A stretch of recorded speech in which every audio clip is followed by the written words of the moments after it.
Have you ever Googled your own name? Prepare for a shock because your personal info, including addresses and phone numbers, is all out there. It's all harvested by data brokers and sold legally. Aura is a personal digital security service that scans the internet for your sensitive information and provides a full suite of privacy-enhancing tools. For a limited time, Aura is offering listeners a 14-day free trial at aura.com/safety. That's AURA.com/safety to learn more and activate the 14-day trial period.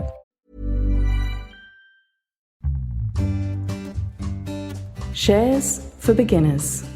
The average Australian today, working Australian today, will pay about $450,000 in superannuation fees over their lifetime. That is the most expensive service you will ever pay for. And yet, more than 90% of people would have no idea at all. They probably don't even know they're paying fees because we don't engage in our super until we're 60 and then go, oh no, and it's all too late. G'day and welcome back to Shares for Beginners. I'm Phil Muscatello. Women represent half the population, but just a third of the wealth. They start more small businesses than men, but get less in business loans. Women-founded businesses get just 4% of venture capital. And poorer women are being slugged at 3 to 4% per annum in total fees in their super. Joining me today to discuss is Craig Swanger from Superfierce. G'day, Craig. G'day, Phil. Thanks very much for coming on. Now, Craig Swanger is the investments guru and co-founder of Superfierce, a for-purpose company focused on closing the super gap at retirement and empowering Aussie women financially. So, before we get started into super, tell us about your background in capital markets. You've had quite the journey there. Quite the journey indeed. In fact, I was trading shares when I was about 11 years old. I managed to get in before the 87-88 downturn. Snuck in under my mother's account. You're not even allowed to trade shares at that age, but clearly someone had no friends as a young child. Then I wound up in my late 20s at Macquarie Bank, as it was called back then, now Macquarie Group.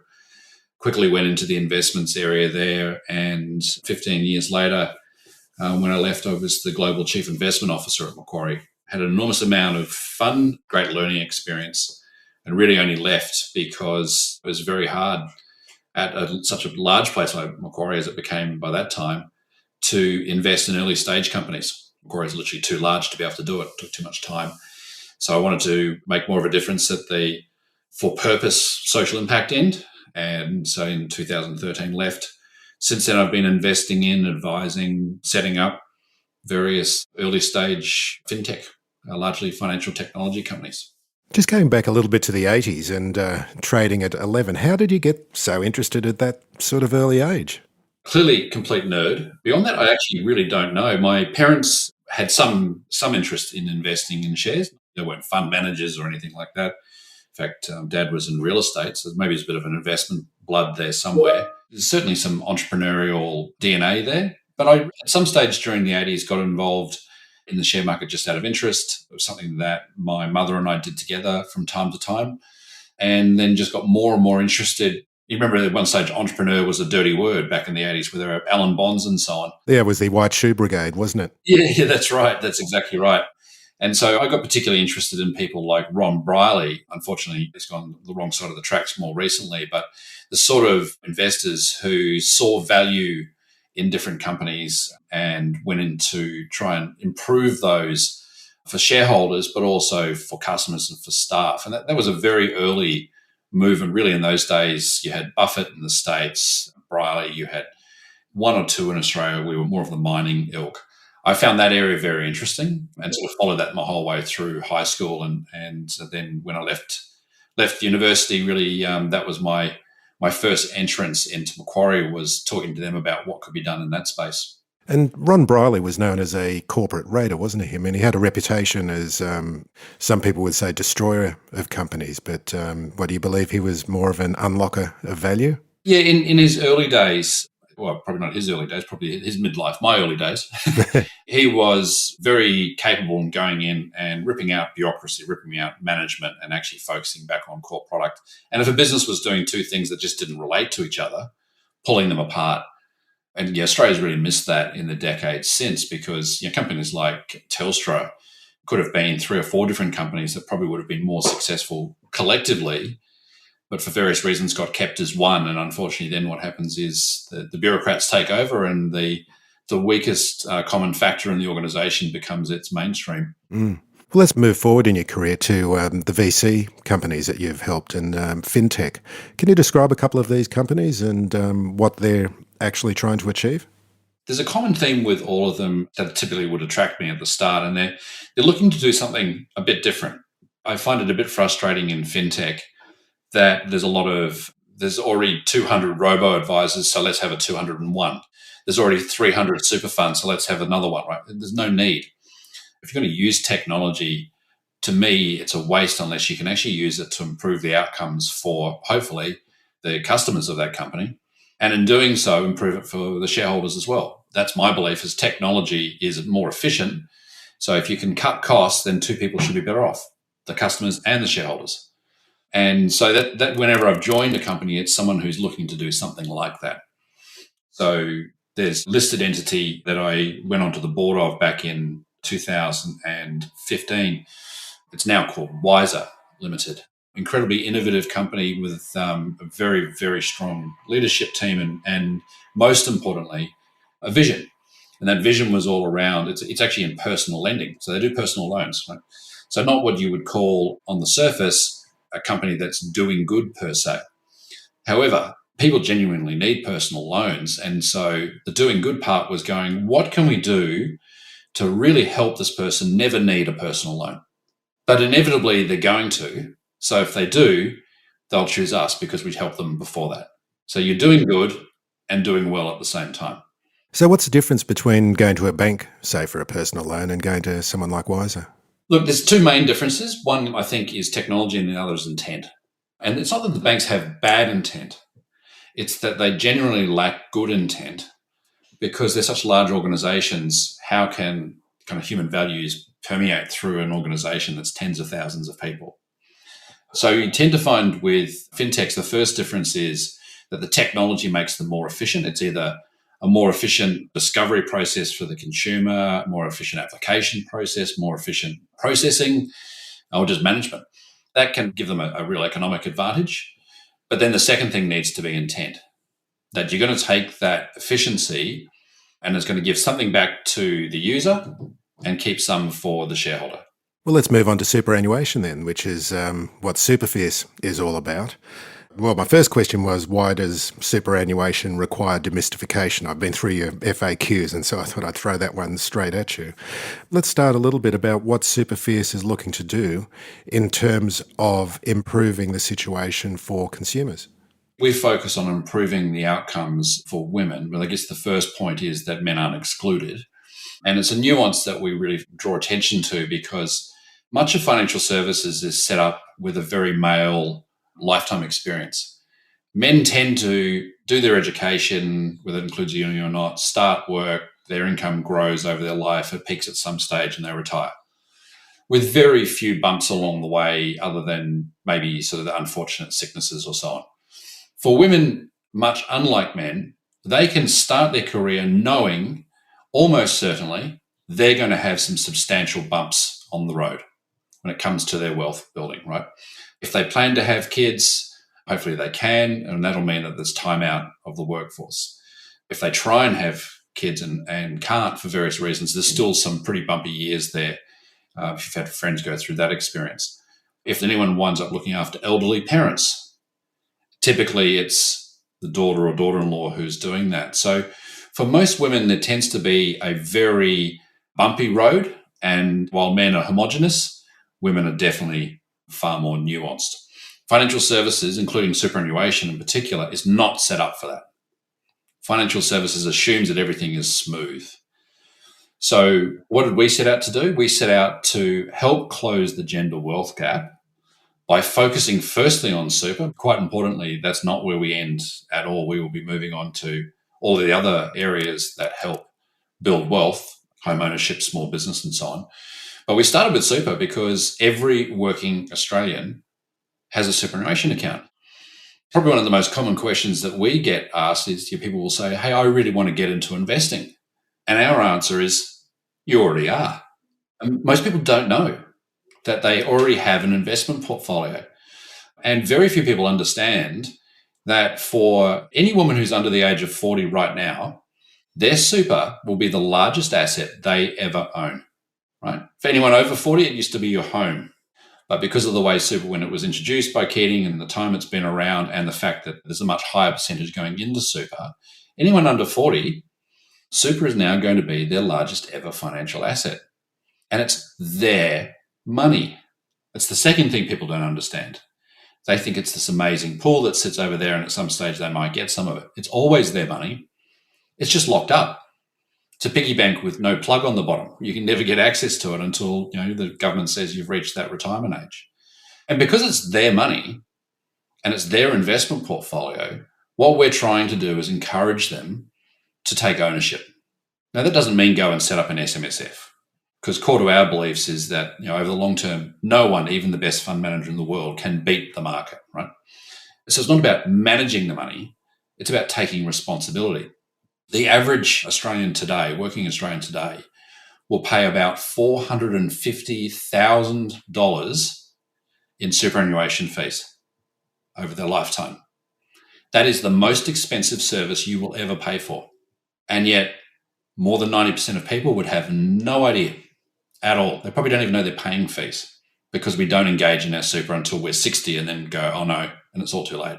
That's an incredible thing to know about your super, and another incredible thing to understand, and this is something that I've only just been understanding myself from doing this podcast, is about asset allocation, because you see these portfolios that they put in front of you, and most people who don't have any background in financial services don't understand about asset allocation, don't understand about bonds, real estate, alternative investments, but all of these other things that they're being bucketed into. And I really think that's part of the learning process that people need to do to take ownership of their investments. Absolutely. We focus on fees first, but a lot of people misunderstand that we don't look at performance. And actually we do. So what we typically do is we'll start with every fund in the market. We've actually got pretty much the only database that covers every single open super fund. We look at the performance. We eliminate funds that have persistently underperformed. We then eliminate funds that haven't consistently outperformed. We want them good markets and bad markets.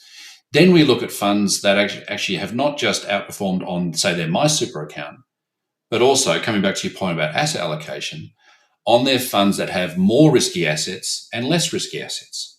In their ethical, sustainable category, we want to see that they outperform on all of their options. And out of 300 plus funds in the market, only 18 funds have outperformed over any meaningful period of time, good markets and bad, and across all options. 18 out of 300 and something. So we take that group and we then say, great.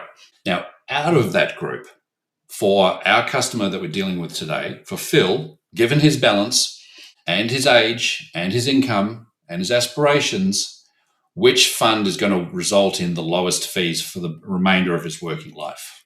So it's low fees within a performance bucket. And that's really where the asset allocation becomes critical, because people also will look at, and unfortunately the superannuation industry has not done a good job at explaining that the performance of one fund is not comparable with the performance of another. Because just because a fund takes more risk and therefore achieves a better return does not mean it's a better fund. What I want, and we adjust for this in our figures, is I want a fund that gives me a better return for the same risk, or put backwards, as the fund managers will say, is better risk-adjusted returns, but it basically means the same thing. Because when you're younger, particularly up to the age of, say, 40 or 45, you should really be in quite a high-risk portfolio where the majority of it's in shares or private equity or property or infrastructure, and very little in bonds and cash. And as you get older, it will de-risk a little bit. But we're in super for a really long time. 50 years until you retire, and then probably another 20 after that, right?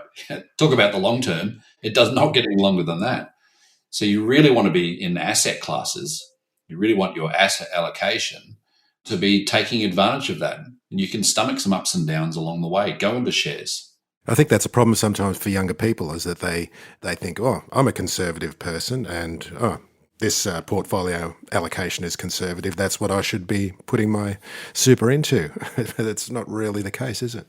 No, it's not really the case. And I'll get back on my gender soapbox and talk about risk profiling. So the risk profiling tools that the industry uses, not just super funds, but financial advisors as well, It tends to be questions like, okay, you've got $10,000 worth of shares. They fell 15% yesterday. What are you going to do? That question couldn't be any less relevant for superannuation if you tried. And it's very numeric. And it's very, I beat the market, don't beat the market.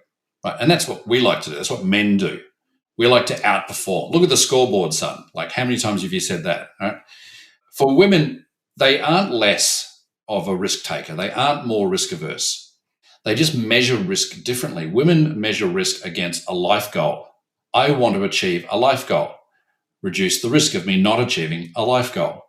Men will say, I want to outperform the market. Right? The stupidity in that statement is, well, if the market went down by 5% every year, you're saying you'd be happy with only falling by 4%? Women don't care what the market does.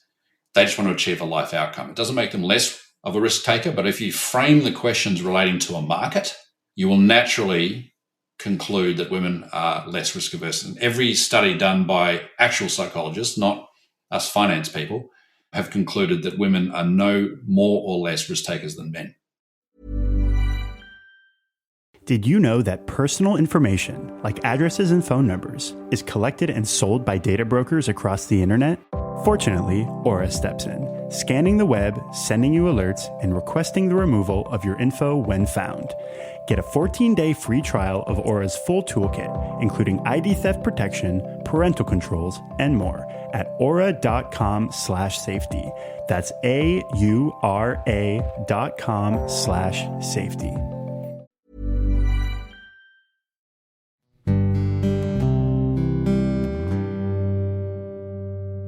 While our super scheme is seen as a good way of building wealth, some cynics point out that it is a gravy train for the financial services industry. And in light of what you said previously about $450,000 worth of fees, that does sound like a lot of money. What are your thoughts there? Look, I agree with the cynics, and I very rarely say that in life, because I'll start with where I disagree with the cynics' statements around that, which is it's a negative thing to say. Say what you're going to do about it. I'm much more about, be productive. Okay. So yes, it is a gravy train. Let's come back to that. But don't yell at the government. Don't yell at the super funds. Just do something about it. Go out and find a fund that is good value, because there are plenty of them around. However, it is a gravy train. So each year, Australians pay more than $30 billion to super funds and fees. That's more than we pay either teachers or nurses. So let's say for a second that you can't keep that money. You have to pay that money. But now you've got a choice. Do I pay more to a teacher, more to a nurse, or more to super funds? Other than the super funds themselves, tell me one Australian who would actually choose to keep paying more to super funds. Right. So rather than call it cynical, I call it outrage. And the particular outrage is that if they were adding a lot more value for higher fees, then of course that's great, because actually then people are making more money, the economy is better off, we can pay people more money. The more you pay for super, the worse the outcome. You cannot name another product or a service in which by paying more, I get less across the board. If I pay twice as much as you do for a car, my car should be twice as better. It's not always going to be the case. There's definitely exceptions. Anyone who bought a Jag over the last 30 years probably feels a bit that way. But across the board, if I pay more, I get more. In handbags, in food, in restaurant, in any other service. In super, our research, the Productivity Commission's research, APRA's research, all point to the same thing. High fees, worse outcomes. Doesn't mean that low fees gives you better outcomes. That's a misunderstanding. But high fees over and over and over again gives you a worse outcome. So our battle is with fees. $30 billion a year is too much, and it's rising very quickly because of the legislation. So within a few years, it'll be $40 billion a year. Teachers will still be at 22 or 23 billion. Our battle is with high fees, and therefore it's with value. At least half of those fees should be eliminated before you're doing any hard work at all. That's just waste. Where are those fees being spent? Where is that money going? Look, I would say there's two good reasons for paying a higher fee, and there's at least 100 bad reasons.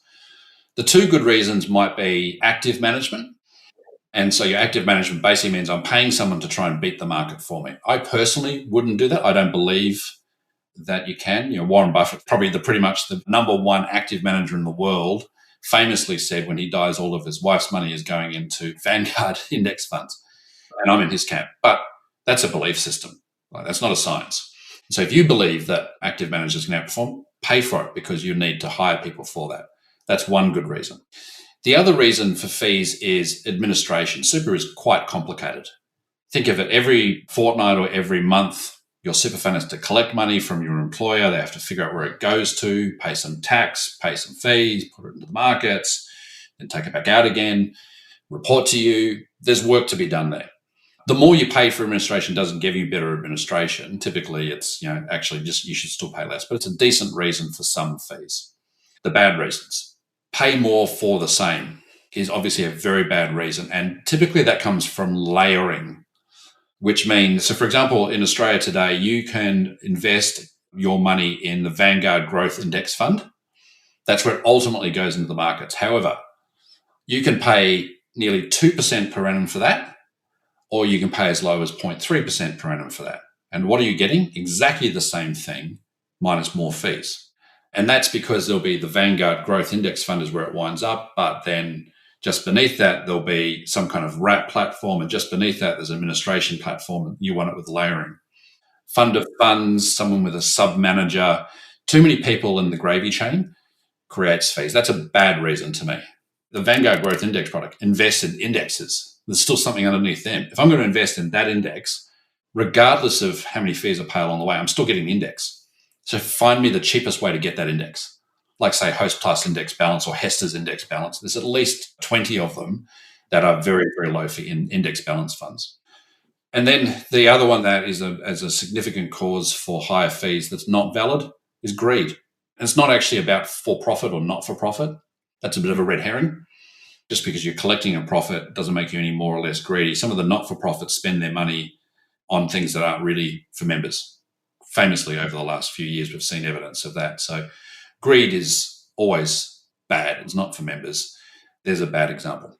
The other aspect of super is that you've bucketed into insurance products as well, and they're opt-out. You don't even know sometimes that you've got an insurance product in your superannuation. What are your thoughts on insurance in super?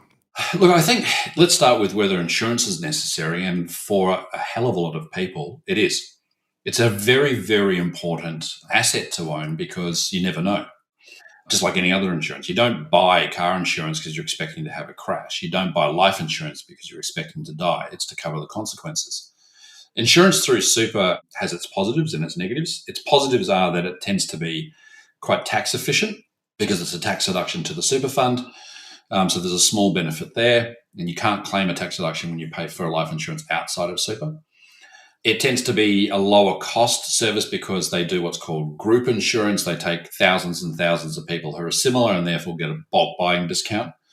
And then that's one of the negatives of group insurance is if you're not part of the pack, there's something a bit different about you. It could be a pre-existing medical condition or a nuanced personal environment like divorce. And there's some reason why the group insurance just doesn't work for you. And you want something that's more tailored. That's when you'd go for retail insurance. So I'd answer the question in two ways. Is insurance important? Yes. For a lot of people, yes. Is insurance through super important? It's efficient. It's certainly not a bad idea. And if I didn't know anything about someone, I would say, well, don't get rid of it. But it depends on your personal circumstances. It's one of the hardest areas for advisors to deal with because it is so deeply, deeply personal. You can opt out. Most people don't understand they're paying for insurance through their super. The worst thing you can do is pay for insurance through two super funds. For most of us, we only get to die once, so there's only one payout there. So you really don't want to have two. Or rather than even opt out, the first thing they need to really do is go, well, if I'm going to pay for it, I'm actually getting insurance that's worthwhile. Like, I've got a $1.5 million mortgage, so there'd be no point in having $80,000 worth of life insurance. What's the point of that? If I'm going to have it, I might as well right-size and get the best value out of it. So someone listening to this podcast, when they first go to Superfierce to find out a bit more about what you're offering, what will they be presented with?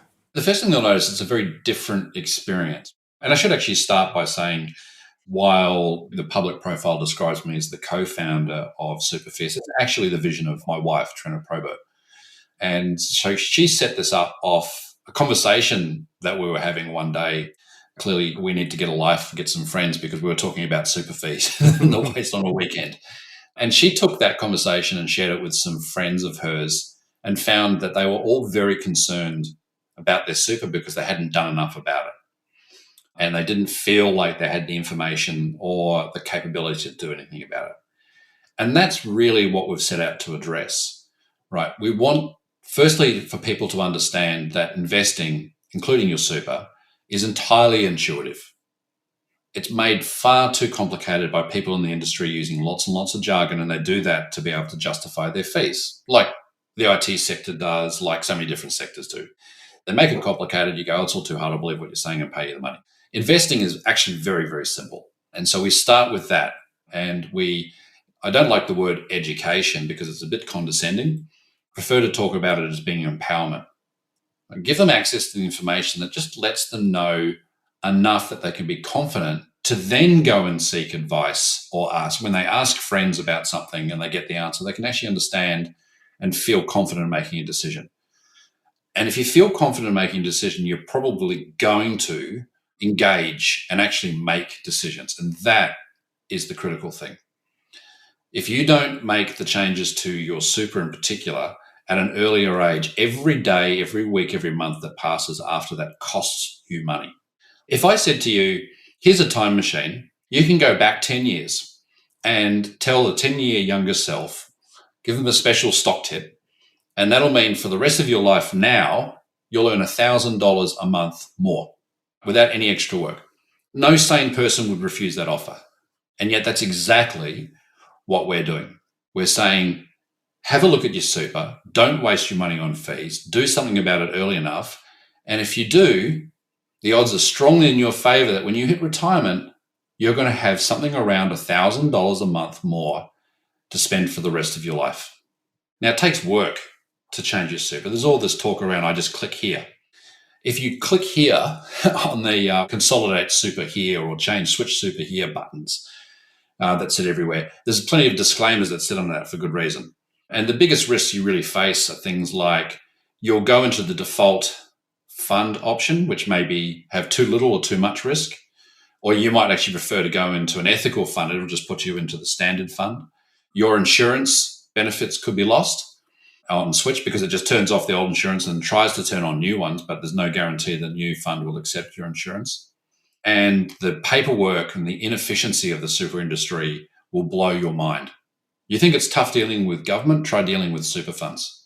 Right, and they manage to lose accounts, they disappear for a while. It always shows up in the end because the ATO also has records, but the switch process is very, very long and tedious.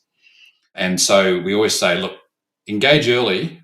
Yes, it's going to be hard work, but $1,000 a month for the rest of your life once you retire, surely that's worth a little bit of work right now. And if not, pay us to do it for you. There's a very, very long answer to a short question. Sorry, Phil. That's okay. Yep. The experience that people have when they join us is, one, they'll find it's very non-financial services, very intuitive. Two, they'll find it's empowering.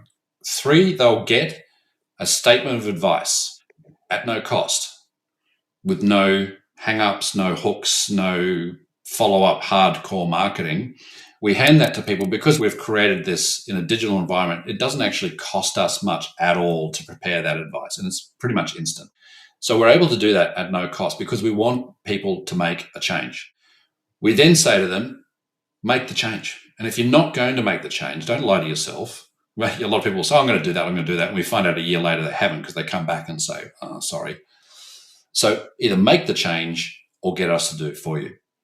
And we'll do things like, we have this thing called the procrastinator calculator, where we'll literally calculate for you every month that you wait before making the change has cost 67-year-old you this much per week. How do you feel about that?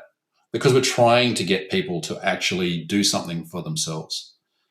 Importantly, and you'll see this all over our website and statement of advice, we're not paid by any fund in any way. There's no advertising, there's no commissions, there's no insurance kickbacks, which makes us, we're allowed to say the word independent and unbiased as a result. And oddly, that's quite rare in the Australian environment. It's very unusual. You can find those sort of advisors these days. It's a cultural thing we set up right from the start. And it means that people can then be confident that the information they're getting is in their best interest. Whether they do anything with it, that's their call. So you're just basically simply providing the wherewithal to put your super into the place where it's going to work the best for you. Is that what it boils down to? Exactly. And the advice will say, here's our recommended fund. And our recommended fund will always be the lowest fee fund for you, because importantly, the lowest fee fund for you will be different to me and different to Trina and different to everyone else. There's so many different fees in super, they act on us in different ways. But our advice will always be, out of these fierce performing funds, the lowest fee fund for you is what we recommend. However, we will always also show a comparison to an ethical, sustainable investment option. Particularly with women, we're finding more and more that there's a very high degree of interest in investing in that way. So we also then go, look, we won't recommend this because we need to give you advice in your best interests. We don't really know how strong this desire is of yours to invest in that way, but we're going to show you a comparison that is the lowest fee fund in the strong performers that has an option for ethical and sustainable. We'll put those two funds next to each other. Recommend this. By the way, here's this. When you get to the end of that, you can go, great. Thanks for the advice. Appreciate that. I now get to choose which of these I invest in. Click on one of those and then say, I'll do it myself, or please do it for me. And that's the experience end to end. And you don't specifically bar men from this service at all, do you? No. So far, we're sitting at about 18% men. And by and large, they are husbands and boyfriends that were told to do it. In no uncertain terms. With the usual strength that statement is given. But yeah, usually they come in after or at the same time. And increasingly, we're finding actually men engaging very deeply in strategies along the lines of, there's a significant gap that's created in a woman's retirement balance when she has kids.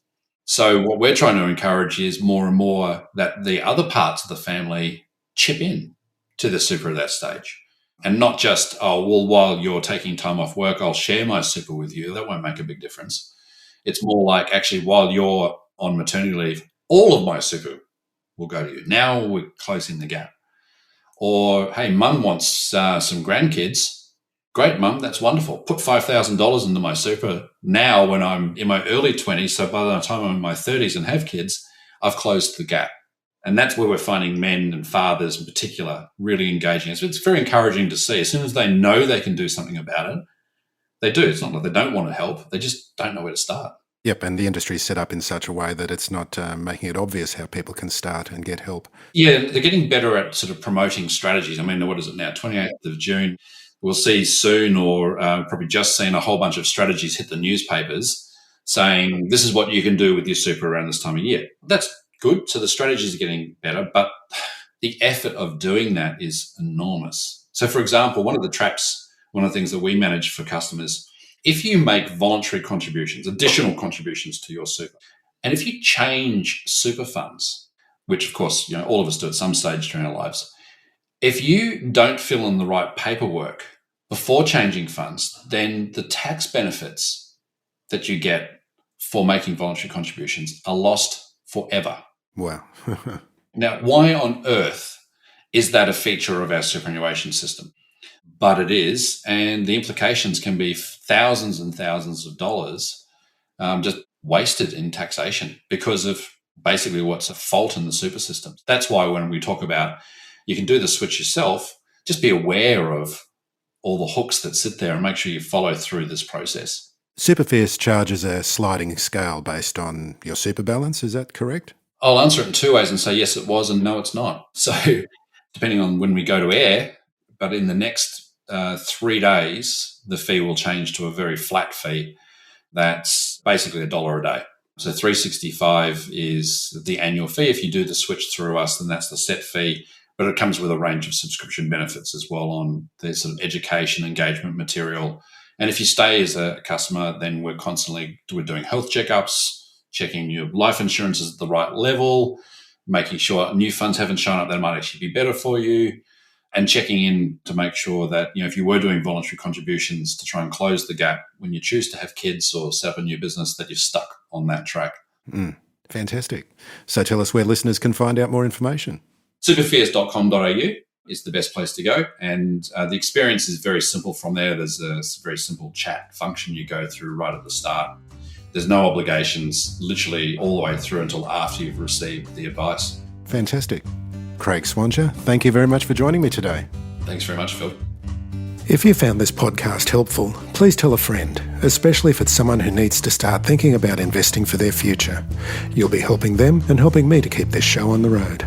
Shares for Beginners is for information and educational purposes only. It isn't financial advice, and you shouldn't buy or sell any investments based on what you've heard here. Any opinion or commentary is the view of the speaker only, not Shares for Beginners. This podcast doesn't replace professional advice regarding your personal financial needs, circumstances, or current situation. And thank you for listening to my podcast.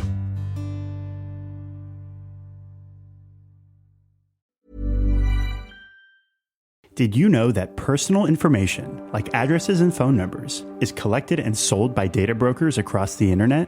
Fortunately, Aura steps in, scanning the web, sending you alerts, and requesting the removal of your info when found. Get a 14-day free trial of Aura's full toolkit, including ID theft protection, parental controls, and more at aura.com/safety. That's AURA.com/safety.